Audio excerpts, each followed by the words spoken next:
Hello viewers, welcome to filmi craft. நான் உங்கள் அருண்.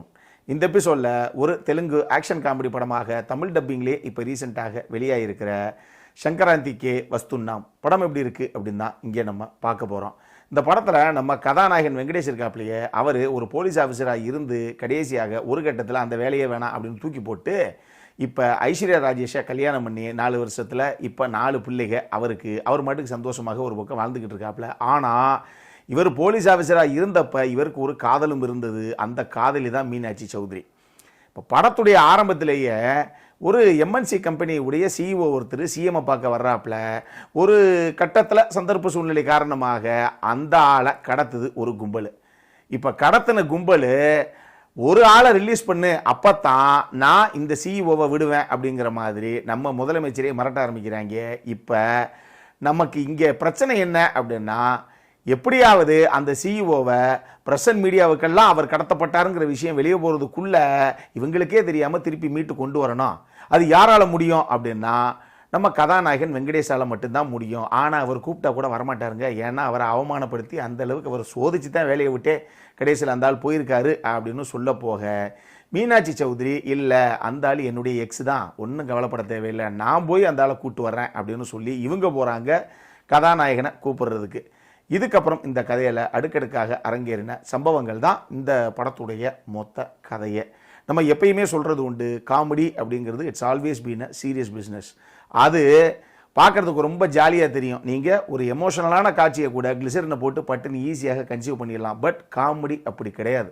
நீங்கள் ரைட்டிங்லேயே அதை நல்லா கொண்டு வந்திருந்தா கூட அதை பெர்ஃபார்மன்ஸில் எந்த அளவுக்கு ஸ்க்ரீனில் புல் ஆஃப் பண்ணுறாங்களோ அதை பொறுத்து தான் அதை ஆடியன்ஸு சிரிக்கிறது தான் நொந்துக்கிட்டு போகிறதும். அந்த மாதிரி சில சம்பவங்கள் ஆகி போயிடும். இந்த படத்தில் முதல்ல ஒரு எக்ஸ்பீரியன்ஸ்டு ஆர்டிஸ்ட் வெங்கடேஷ் அது எந்த அளவுக்கு அந்த கதாபாத்திரத்தை புல் ஆஃப் பண்ணணுமோ அது சூப்பராகவே பண்ணியிருக்காரு அவர்.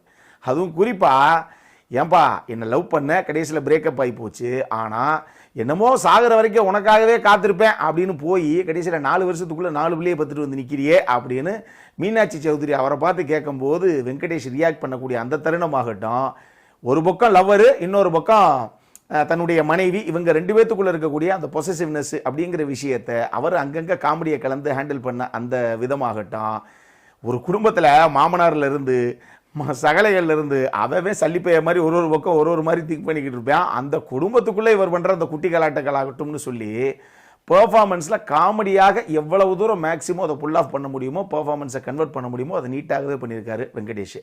அவர் போக ஐஸ்வர்யா ராஜேஷ் ஆகட்டும், மீனாட்சி சௌத்ரி ஆகட்டும், விடிவி கணேஷ் ஆகட்டும், உபேந்திராவாகட்டும், சாய்குமார் ஆகட்டும், அந்த குட்டி பையன் ஒருத்தன் வருவான் ரேவந்த்னு, அந்த பையன் ஆகட்டும்னு சொல்லி எல்லாரும் அவங்கவுங்க எடுத்துக்கிட்ட கதாபாத்திரத்தை இந்த கதைக்கு எப்படி ஸ்க்ரீனில் கொண்டு வரணுமோ அந்த அளவுக்கு பெர்ஃபார்மன்ஸை நீட்டாகவே புல் ஆஃப் பண்ணியிருக்காங்க அப்படின்னு நான் சொல்லுவேன். இந்த படத்துடைய பேஸே காமெடி தான். காமெடி அப்படிங்கிறது எனக்கு பர்சனலாக, காமெடிங்கிறது சப்ஜெக்டிவ், ஒருத்தருக்கு ஒரு மாதிரி ஒர்க் அவுட் ஆகும். எனக்கு இந்த படத்தில் ஆன் அண்ட் ஆஃப் ஆகத்தான் ஒர்க் அவுட் ஆச்சு. ஒரு சில இடங்கள் செம்மையாக இருந்தது. ஃபர்ஸ்ட் ஹாஃபில் ஒரு சில தருணங்கள் ஆகட்டும், செகண்ட் ஹாஃபில் ஒரு சின்ன சேசிங் ஒன்று இருக்கும், அதெல்லாம் செம்ம காமெடியாக இருந்தது.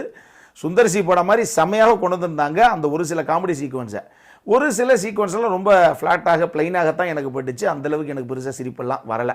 ஸோ இந்த விஷயத்தையும் நான் இங்கே சொல்லிடுறேன். அதே மாதிரி தெலுங்கு படங்கள் எப்பயுமே சும்மா என்ன மாதிரி இருக்குது பாருங்கள் விஷுவல்ஸு அப்படிங்கிற அளவுக்கு தான் அவங்க டெக்னிக்கலி ஹை ஸ்டாண்டர்ட்ஸில் தான் கொண்டு வருவாங்க. சமீர் ரெட்டியுடைய சினிமோட்டோகிராஃபி செம கலர்ஃபுல்லாக இருக்குது, பளிச்சுன்னு இருக்குது, பார்க்குறதுக்கு அவ்வளோ கிராண்டியராக இருக்குது. வெங்கடேஷ் மாதிரி ஒரு பெரிய ஹீரோ பண்ணுறார் அப்படிங்கிறது ஒரு பக்கம் இருக்கட்டும். பட் இருந்தாலும் படத்துடைய சாங்ஸ் எல்லாம் தெலுங்கு பட பாட்டுகள் எப்படி இருக்குன்னு நமக்கு தெரியும். அந்த அளவுக்கு ரிச் அண்ட் கலர்ஃபுல்லாக முதல்ல அவங்க போட்ட செட்ஸு, ப்ரொடக்ஷன் டிசைன் டீமும் அப்படி தான் பண்ணியிருக்கு. இது எந்த அளவுக்கு பாடல்கள் போகவே மீதி காட்சிகளையும் கூடவே எந்த அளவுக்கு கலர்ஃபுல்லாக கன்சீவ் பண்ண முடியுமோ அந்த அளவுக்கு சூப்பராகவே பண்ணியிருக்காப்புல சமீர் ரெட்டி. படத்துடைய பாடல்கள் எல்லாமே ஓரளவுக்கு ஓகே ரகம் தான். 1-2 பெப்பி நம்பரு அதெல்லாம் நல்லா தான் இருக்குது. ஓவராலாக சாங்ஸ் எல்லாம் ஓகே அப்படின்னு தான் நான் சொல்லுவேன். ஆனால் அந்த படத்தில் என்ன சார் பிரச்சனை அப்படின்னு கேட்டிங்கன்னா, காமெடி அப்படிங்கிற பேரில் அந்த குட்டி பையன் ரேவந்தை வச்சு ஒரு சில விஷயங்கள் வசனமாக இவங்க ஒர்க் அவுட் பண்ணியிருக்காங்க. அது காமெடியாக வருது வரலைங்கிறதெல்லாம் ஒரு பக்கம் இருக்கட்டும், ஆனால் அந்த பையனை வச்சு அந்த மாதிரி வசனங்களை பேச வச்சது அப்படிங்கிறது எனக்கு பர்சனலாக, ஏங்க இது பிஞ்சினியே முத்துறது போலையே, வயசுக்கு மிஞ்சின மாதிரி விஷயமாக தானே எல்லாமே அது பேசுது அப்படிங்கிற மாதிரி கொஞ்சம் முகம் சொல்லிக்க வைக்கக்கூடிய ஒரு விஷயமாகத்தான் எனக்கு பர்சனலாக பட்டுச்சு. நல்ல வேலைக்கு இப்படி ஒரு புள்ள நம்ம வீட்டில் இல்லை அப்படிங்கிற மாதிரி ஒரு ஃபீல் தான் எனக்கு ஃபைனலாக வந்துச்சு. அந்த பையன் ஒரு சில இடங்கள் அவனுக்கு என்ன எழுதி கொடுத்தாங்களோ அதை தான் அவன் பேச போகிறான், அது வேறு விஷயம். பட் இருந்தாலும் கொஞ்சம் ஓவர் டூவாக தான் பண்ணிட்டாங்களோ, அந்த கதாபாத்திரத்தை வடிவமைச்ச விதமாகட்டும், அந்த பையனுக்கு கொடுக்கப்பட்ட வசனங்களாகட்டும் கொஞ்சம் டூ மச்சாகத்தான் போயிடுச்சோ அப்படிங்கிற மாதிரி எனக்கு ஒரு ஃபீல். இன்னொரு பக்கம் இந்த படம் கிட்டத்தட்ட கிளைமேக்ஸுக்கு ஒரு 1/4 மணி நேரத்துக்கு முன்னாடி முடிஞ்சு போச்சு. படம் பார்த்தீங்கன்னா தெளிவாக தெரியும். இந்த இடத்துலயும் சுபம் போட்டு அவங்க முடிச்சிருக்கலாம்.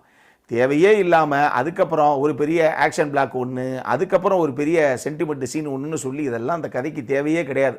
உண்மையாக இந்த படம் ஆரம்பித்து எங்கே போய் முடியுதுங்கிற வரைக்கும் பார்த்தீங்கன்னா அவுட் அண்ட் அவுட் பிளெயின் காமெடியாக அப்படி தான் அந்த படத்தை பண்ணியிருக்காங்க. அதுக்கெல்லாம் அந்த கடைசி 2 சீக்வன்ஸ் வைக்கணுங்கிற அவசியமே கிடையாது. அது ஒரு 10லேருந்து 15 நிமிஷம் வந்து ஒரு எக்ஸ்டெண்டட் வெர்ஷன் மாதிரி போய்கிட்டு தான் இருக்குது. அதெல்லாம் தேவையே கிடையாது அப்படிங்கிற ஒரு ஃபீலும் எனக்கு வந்தது.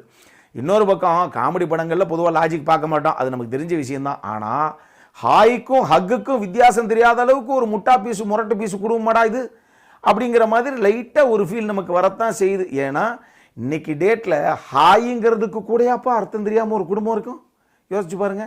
அப்படியெல்லாம் அந்த படத்தில் காட்சி அமைப்புகள் இருக்குது. அதெல்லாம் கொஞ்சம் நம்மளை அப்படி தான் சோதிக்கிறாங்க அப்படிங்கிற ஒரு ஃபீலை தான் கொடுத்துச்சு. மொத்தமாக இந்த படம் எப்படி இருக்குது அப்படின்னு கேட்டிங்கன்னா, வழக்கம் போல் ஒரு காமெடி படமாக மூளையை கரட்டி மூளையில் போட்டு பார்க்க வேண்டிய ஒரு படம். முதலுக்கு மோசமில்லாத ஒரு படம். பொழுது போலனா ஜாலியாக ஒரு தடவை பார்க்கலாம். அந்தளவுக்கு ஒரு டீசெண்டான வாட்ச் தான் இந்த படம். கடல் கானடை பொறுத்தளவுக்கு இதில் எதுவுமே கிடையாது. இது ஃபேமிலியோடு பார்க்கக்கூடிய படம் தான். இந்த படம் தமிழ் டப்பிங்கில் அவைலபிளாக இருக்குது. தமிழ் டப்பிங்குமே ஓரளவுக்கு டீசெண்டாக ஓகேங்கிற அளவில் காமெடியஸ் எல்லாம் எப்படி ஒர்க் அவுட் பண்ணணுமோ அந்தளவுக்கு தமிழ்லேயே கூட அது காமெடியாகத்தான் ஒர்க் அவுட் ஆகிருக்கு. ஸோ பார்க்கணும் அப்படிங்கிறவங்க பொழுது போலனா தாராளமாக ஒரு தடவை பார்க்கலாம். இதே மாதிரி இன்னொரு வீடியோவோட அடுத்த முறை உங்களை சந்திக்கிற வரைக்கும் இட்ஸ் அருண் சைனிங் ஆஃப்.